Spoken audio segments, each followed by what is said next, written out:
Welcome to your channel selective learning Adda. कैसे हैं प्यारे बच्चों आप सभी लोग। आशा करता हूं आप सभी लोग एकदम से अच्छे होंगे, क्योंकि आज की हम इस क्लास में बात करने वाले हैं सेंटेंस को लेकर। पिछली क्लास में हम इसका डिस्कशन कर चुके थे कि सेंटेंस क्या होता है और क्लासिफिकेशन के अकॉर्डिंग इसको किस प्रकार से डिवाइड करते हैं। और आज हम आपका पढ़ने वाले हैं क्लासिफिकेशन नंबर फर्स्ट। तो इससे पहले मैं आपको एक बात बताना चाहूँगा कि आप सभी लोग छोड़ दो अपनी सुस्ती, क्योंकि सेंटेंस पढ़ने में आएगी आज आपको मस्ती। तो देख लेते हैं classification number first, classification of sentence number first, जिसमें आपका आ जाता है, मैं पिछली वाली क्लास में आपको बता चुका हूँ, नंबर फर्स्ट पे आ जाता है आपका असर्टिव सेंटेंस। असर्टिव सेंटेंस होता क्या है, इसकी बहुत सिंपल सी डेफिनेशन है। ज़्यादा आप देखोगे कि बुक में जो लिखा हुआ है ये है वो सिंपल सा समझ लीजिए। असर्टिव सेंटेंस को क्या कहते हैं, डिक्लेरेटिव। इसमें हम किसी भी स्टेटमेंट को डिक्लेरेटिव करते हैं, डिक्लेरेशन करते हैं। जैसे देखो सबसे पहला स्टेटमेंट क्या है, एनी स्टेटमेंट इज एक्सेप्टेड। यहां पे कोई भी स्पीकर है, उसने कोई भी स्टेटमेंट दिया है, उसको एक्सेप्ट करा जाता है। पहली डेफिनेशन कैसे करा जाता है वो भी अभी बताऊंगा। और सबसे अच्छी जो डेफिनेशन है, सबसे अच्छी डेफिनेशन है क्या वो समझ लो, स्टार्ट विद सब्जेक्ट्स। ऐसे वाक्य जो असर्टिव होते हैं वो किससे स्टार्ट होते हैं, सब्जेक्ट से। और दूसरा point, need at least one verb, और कम से कम एक वर्ब की आवश्यकता होती है, ये इसकी खासियत है। तो ये दो डेफिनेशन हो गई। अब आप समझ लेते हैं यहाँ पे जो सब्जेक्ट्स हैं वो कौन कौन से हो सकते हैं। तो यहाँ पे लिखा है सब्जेक्ट्स में भी कौन कौन से हो सकते हैं। नंबर एक, नाउन भी कोई सब्जेक्ट हो सकता है, यहाँ पे बन सकता है। अब नाउन क्या होते हैं आप लोगों को अच्छे से पता होगा, नहीं पता होगा तो हम पार्ट्स ऑफ स्पीच लेकर आएंगे, उसमें नाउन से लेके कंजक्शन तक की पूरी क्लास डिस्कस करेंगे। प्रोनाउन, प्रोनाउन भी यहाँ पे सब्जेक्ट बन सकता है, कोई इन्फिनेटिव भी सब्जेक्ट बन सकता है, और कोई जिरेंट भी सब्जेक्ट बन सकता है। तो इनमें से कोई सा भी सब्जेक्ट हो सकता है। मैं ये नहीं कह रहा हूँ कि एक ही नाउन ही सब्जेक्ट बन के आएगा, नहीं, इनमें से कोई सा भी बन के आ सकता है। अब आ जाते हैं वर्ब पर, क्योंकि दो ही तो इसके स्टेटमेंट हैं, एक तो सब्जेक्ट से स्टार्ट होते हैं और कम से कम एक वर्ब की नीड होती है, उसी को असर्टिव बोलते हैं। तो यहाँ पे वर्ब भी देखो कौन कौन सी हो सकती है, मे भी लिखा हुआ है। एक तो ट्रांजिटिव वर्ब हो सकती है, ट्रांजिटिव वर्ब वो वर्ब होती है जिनको ऑब्जेक्ट की नीड होती है, इंट्रांजिटिव ऑब्जेक्ट की नीड नहीं होती है। लिंकिंग वर्ब भी हो सकती है, या फिर एक्सिलरी प्लस मेन वर्ब, इनमें से कोई सी भी आ सकती है। अब आ जाओ एग्जांपल पर, बिल्कुल सिंपल है असर्टिव सेंटेंस, समझ लीजिए, आज के बाद कभी भूलोगे ही नहीं। देख लो यहाँ पे लिखा है एग्जांपल में, Ram pledge cricket, Ram cricket खेलता है। तो देखिए राम क्या है, एक नाउन है, फर्स्ट वाली डेफिनेशन इसको सेटिस्फाई कर रही है, इसका मतलब असर्टिव सेंटेंस हो सकता है। आगे दूसरी डेफिनेशन इसमें क्या दी थी कि need at least one verb, verb दी है नहीं, प्लेस दी है। प्लेस क्या है, प्लेस मीन्स खेलना, क्या खेलता है, क्रिकेट। तो जहां पर क्या वर्ड लग जाता है तो समझ जाओ इसको ऑब्जेक्ट की नीड है। तो यहां पर क्या दी है, ट्रांजिटिव वर्ब। तो आप देख सकते हैं ये वाला सेंटेंस इन दोनों को सेटिस्फाई कर रहा है, इसका मतलब क्या, असर्टिव। दूसरा एग्जांपल देख लेते हैं, जिरेंड। देखिए जिरेंड में क्या होता है, जब आईएनजी वर्ब की फॉर्म में दिया होता है तो उसको क्या मान लेते हैं, जिरेंड।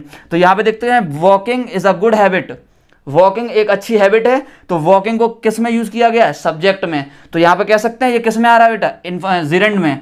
तो ये भी इन दोनों स्टेटमेंट को सेटिस्फाई कर रहा है। नेक्स्ट पे चलते हैं, आई वॉज रीडिंग द न्यूज़पेपर, मैं न्यूज़पेपर रीडिंग कर रहा था। तो देख लीजिए आई क्या है, प्रोनाउन है, तो प्रोनाउन भी इसमें दे दिया है। तो कह सकते हैं स्टार्ट विद सब्जेक्ट, सब्जेक्ट किस में दिया है, प्रोनाउन में। उसके बाद में वर्ब दी है, देखो इसमें वर्ब कौन सी हो सकती है, एक्सिलरी और मेन वर्ब। तो आप देख सकते हैं वॉज क्या है, एक्सिलरी वर्ब, और मेन वर्ब क्या है इसमें, रीडिंग। अब नेक्स्ट देख लेते हैं इन्फिनेटिव के लिए, to smoke is a bad habit, smoke करना क्या है, बैड हैबिट। स्मोक कर लेते हैं तो वो बैड हैबिट तो है ही। तो यहाँ पर देखिए टू प्लस फर्स्ट फॉर्म क्या बनाती है, इन्फिनेटिव। तो देख सकते हैं इन्फिनेटिव वाली कंडीशन दी है। और उसके बाद में देखते हैं ये वर्ब कौन सी है, ये लिंकिंग वर्ब है, क्योंकि इसको मेन वर्ब की नीड नहीं, तो क्या हो जाती है, लिंकिंग वर्ब। तो आई होप आपके ये एग्जाम्पल समझ में आए होंगे। और अभी इसमें देख लेते हैं कि एनी स्टेटमेंट इज एक्सेप्टेड। देखो राम क्रिकेट खेलता है, ये बात मैंने मान ली, ये मुझे मालूम है, मैंने लिखी है, आपने भी मान ली। दूसरा देख लेते हैं, walking is a good habit, सभी जानते हैं, सभी मानते भी हैं, तो क्या हो जाएगी, एक्सेप्टेड। तीसरा देख लो, I was reading the newspaper, मैं न्यूज़पेपर पढ़ रहा था, ये बात मैंने मान ली है, आपको भी माननी पड़ेगी। तो to smoke is a bad habit, यानी कि स्मोक करना क्या है, बैड हैबिट है। तो टू प्लस फर्स्ट फॉर्म क्या बना रहा है, इन्फिनेटिव। अब इन्फिनेटिव किस में आ जाता है आपका, मैंने क्या कहा था, स्टार्ट विद द सब्जेक्ट। तो ओवरऑल देख सकते हैं सभी को एक्सेप्ट किया जा रहा है, जो भी रूल्स लिखाए हैं सब्जेक्ट वाले वो भी इनको सेटिस्फाई कर रहे हैं, वर्ब भी इनको सेटिस्फाई कर सकती है। तो हम कह सकते हैं ये क्या है, assertive sentence. I hope assertive sentence आप कभी नहीं भूलेंगे, बहुत अच्छे से समझ में आया होगा। अब देखते हैं हम नेक्स्ट वाला पॉइंट, इंटरोगेटिव सेंटेंस। देख लेते हैं इंट्रोगेटिव सेंटेंसेस को, बहुत ज़्यादा इंट्रोगेटिव सेंटेंसेस बन रहे थे, इनको भी देख लेते हैं। तो देखो इंट्रोगेटिव सेंटेंसेस क्या होते हैं, इनकी डेफिनेशन यहाँ लिखी है, must have at least one question. कोई भी स्टेटमेंट है, उस स्टेटमेंट में एटलीस्ट वन क्वेश्चन दिया हो, क्वेश्चन का मतलब कोई प्रश्न पूछा हो, तो हम कह सकते हैं वो इंट्रोगेटिव होगा। एक बात तो ये हो गई।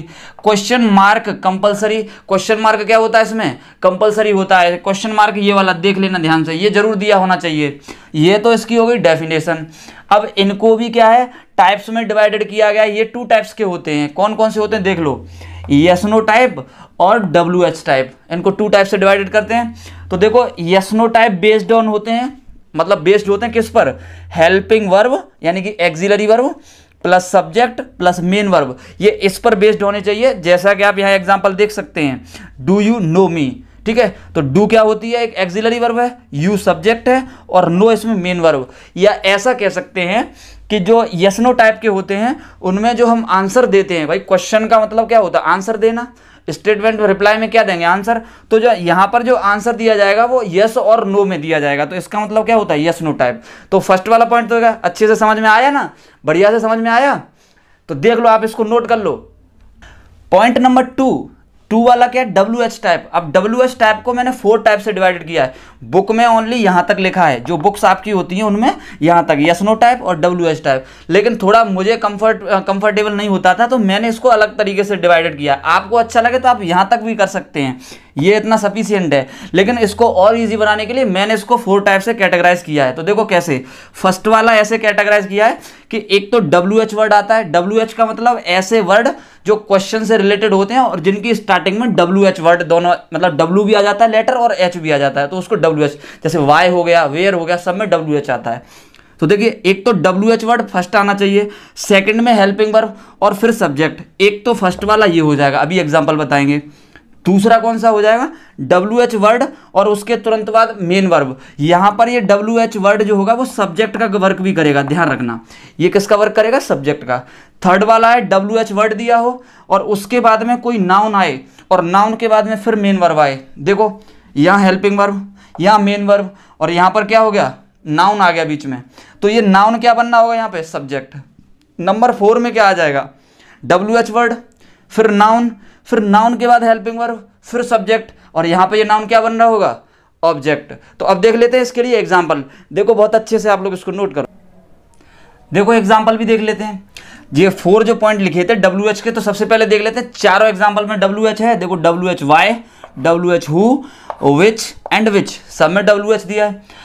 अब ये देख लेते हैं फर्स्ट वाला। देखो WH प्लस हेल्पिंग वर्ब। तो why do you tell a lie, आप झूठ क्यों बोलते हो, तो झूठ कहाँ बोल रहे हैं। देखो वाई दिया है इसमें WH, डू क्या है हेल्पिंग वर्ब और यू क्या है सब्जेक्ट। तो इस वाले पॉइंट को सेटिस्फाई कर रहा है। Second WH word plus main verb. तो WH वर्ड हो गया हु और चीटेड इसमें क्या हो गया, मेन वर्ब। और मैंने बताया था इसमें जो WH वर्ड है वो सब्जेक्ट का वर्क करेगा। तो हु चीटेड यू, आपको धोखा किसने दिया, किसने भी दिया होगा तो वो वहां पर एक नाम होगा, नाउन होगा, सब्जेक्ट का वर्क करेगा। थर्ड वाले में आ जाते हैं WH word plus noun plus main verb. तो देखो WH वर्ड दिया है, नाउन इसमें बॉय हो गया, ये बॉय क्या हो गया, नाउन। WH वर्ड क्या हो गया इसमें, क्वेश्चन वर्ड। और उसके बाद में मेन वर्ब। तो मेन वर्ब इसमें क्या है, ब्रोक, यानी पूछ रहा है कोई टीचर, यहाँ पर आके कोई टीचर पूछ रहे हैं विच बॉय ब्रोक दिस चेयर, कौन से लड़के ने कुर्सी तोड़ दी। और उसके बाद में फिर भी यहाँ पे अगली वाली लाइन में पूछा है WH वर्ड प्लस नाउन। तो देखो WH वर्ड विच हो गया, टीचर इसमें नाउन हो गया, डू इसमें हेल्पिंग वर्ब हो गया और यू इसमें क्या हो गया, सब्जेक्ट। तो मैंने इसको अपने कंफर्टेबल के लिए, अपने कंफर्ट के लिए इसको 4 टाइप से मैंने डिवाइडेड किया है। आप अपने अकॉर्डिंग भी कर सकते हैं। आई होप आपके समझ में आया होगा। अब थर्ड वाला क्लासिफिकेशन, फर्स्ट क्लासिफिकेशन के अकॉर्डिंग जो थर्ड वाला है इंपेरेटिव सेंटेंस, उसको समझते हैं। जो थर्ड वाला पॉइंट है आपका इंपेरेटिव सेंटेंसेस, ये भी बहुत सरल है, इसमें कुछ ज़्यादा समझने की जरूरत नहीं है। देखिए इसकी डेफिनेशन क्या, बेस्ड ऑन का मतलब आधारित होते हैं किस पर, कमांड पर। कमांड का मतलब क्या होता है, ऑर्डर। यानी इस सेंटेंस के थ्रू हमें पता चलता है कि ऑर्डर दिया जा रहा है। एडवाइस, ठीक है ना, सजेशन भी आ जाता है इसी में। सजेशन को हम ऐसे भी बोल सकते हैं प्रपोजल। रिक्वेस्ट भी इसी में आ जाती है और ऑफर भी, ऑफर इन्विटेशन वाला ऑफर या कोई सा भी ऑफर कर सकते हैं। एक तो इसकी ये सिंपल सी डेफिनेशन हो गई, यानी कि ये सेंटेंसेस किस पे बेस्ड होते हैं, जो मैंने बातें बताई हैं। सब्जेक्ट सब्जेक्ट की बात आती है तो देखो सब्जेक्ट यू नॉट गिवन, यहाँ पे लिखा हुआ है नॉट गिवन, सब्जेक्ट यू इसमें दिया नहीं होता, और क्या हो सकता है, हिडन भी हो सकता है, छिपा हुआ होता है। अभी हम देखेंगे mostly start with first form of verb, verb की फर्स्ट फॉर्म से मोस्टली स्टार्ट होते हैं, ऑलवेज नहीं स्टार्ट होते, मोस्टली। अब इसके एग्जांपल देख लेते हैं, बहुत सिंपल है। देखिए फर्स्ट वाला सेंटेंस दिया है रेस्पेक्ट योर एल्डर्स, रेस्पेक्ट क्या है, वर्ब की फर्स्ट फॉर्म, तो ये फर्स्ट फॉर्म आ गई, ऑलराइट। अब उसके बाद में योर एल्डर्स, देखो अपने बड़ों का सम्मान करो, तो सम्मान करने की बात किस में आ रही है, सलाह में, एडवाइस दी जा रही है। उसके बाद देखो ऑलवेज हेल्प द पुअर, मतलब हमेशा गरीबों की सहायता करो, तो देखो ये ऑलवेज से स्टार्ट हुआ है, और हम जानते हैं कि ऑलवेज क्या है, एक एडवर्ब है, फर्स्ट फॉर्म नहीं है। तो मैंने कहा था मोस्टली स्टार्ट होते हैं लेकिन सभी नहीं होते हैं, तो ऑलवेज हेल्प द पुअर यानी कि हमेशा गरीबों की सहायता करो, तो इसको भी किस में ले जाएंगे हम, एडवाइस में। अगला दिया कम हेयर, इधर आओ, इसका मतलब क्या कर रहा है, आदेश दे रहा है, कमांड हो गई है कम हेयर वाले में, और कम क्या है, वर्ब की फर्स्ट फॉर्म। सब में देख रहे हो, रिस्पेक्ट योर एल्डर्स, आप अपने बड़ों का सम्मान करो, ऑलवेज हेल्प द पुअर, आप गरीबों की सहायता करो, तो सब में क्या है, आप वाला यानी कि यू वर्ड छिपा हुआ है। लेट मी गो, मुझे जाने दो, ऐसे बोलते हैं ना, लेट मी गो, प्लीज मुझे जाने दो, तो प्लीज वाला वर्ड आया तो किस में हो जाएगा, रिक्वेस्ट। आगे देते हैं let us be friend, let's be friend या लेट अस बी फ्रेंड, आओ मित्र बन जाए, तो समझ में आ रहा है ना आपके, बहुत अच्छे समझ में आ रहा है। Let's be friend, let's be friend का मतलब क्या है, आओ मित्र बन जाएं, तो यहाँ पे मित्र बनने का क्या दे रहा है, सजेशन, सजेशन दे रहा है, या फिर कह रहा है आपको प्रपोज कर रहा है, प्रपोजल दे रहा है। और फिर उसके बाद में क्या दिया है, would you like to marry me, और इसमें क्या दे दिया, ऑफर, ऑफर कह रहा है कि would you like to marry me, क्या तुम मुझसे शादी करना पसंद करोगे या करोगी, तो इसमें क्या हो जाएगा, ऑफर। तो समझ में आया होगा, आई होप ये अच्छे से आप लोग नोट कर लें इसको। आई होप आपके ये समझ में आए होंगे। Classification of sentences number first में आपको मैंने बताया था कि 5 टाइप के सेंटेंसेस होते हैं, जिसमें से हम 3 तक डिस्कस कर चुके हैं। इसके बाद में जो 2 टाइप्स के बचे हैं उसके लिए हम नेक्स्ट क्लास में मिलते हैं, तब तक के लिए आप इसको अच्छे से नोट करें। और अभी तक आप अगर हमारे चैनल पर न्यू हैं तो आप इसको सब्सक्राइब करें, लाइक करें और ज़्यादा से ज़्यादा शेयर करें, ताकि सभी बच्चों तक ये आपकी इन्फॉर्मेशन पहुँच पाए। ठीक है, थैंक यू।